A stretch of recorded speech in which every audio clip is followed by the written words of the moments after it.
I went right away to the doctor, and honestly, he said if I would have come just days sooner, it could have been reversed.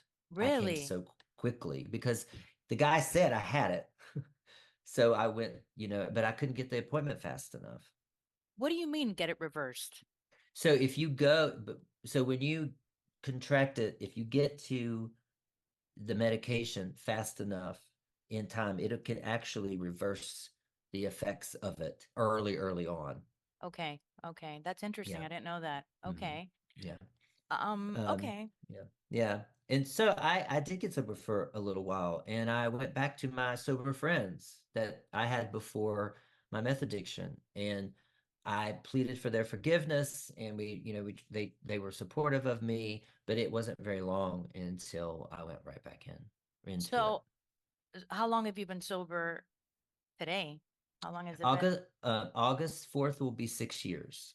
Oh, Hmm. congratulations, Thank you. Dallas. That's awesome. That's great news. I'm so happy to hear that. Thank you. Um, Let me just backtrack a little bit Hmm. because there's a curiosity that I have based on all of the information that you're putting out on your social media, where Hmm. it's very prevalent sexually among mainly among the gay community. Why is that? Hmm. Explain why is it that, is it just because you orgasm at a different level when you're on it, or it's the addiction that you're just like, okay, if I take the hit, I'm just like, explain that part to me because Hmm. Yeah. So there's a lot of factors here. Um, and some men will say that they are addicted to the sex because it is it is sex on a new level. It's a sex on a level you've never had before. right. And it lasts forever.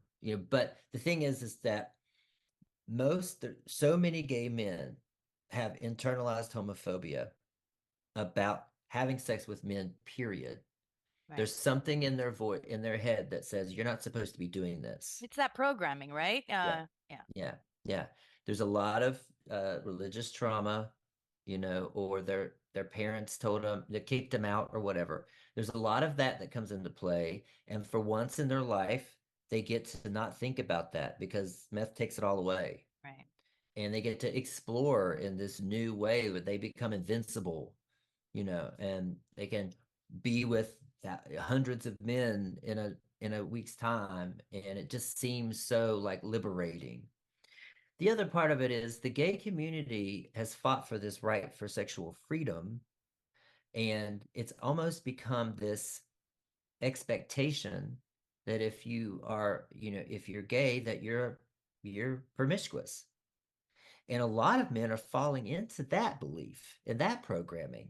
And what's getting me angry is that the leaders of the gay community aren't speaking up against what's happening with crystal meth because of this threat to take away our sexual freedoms.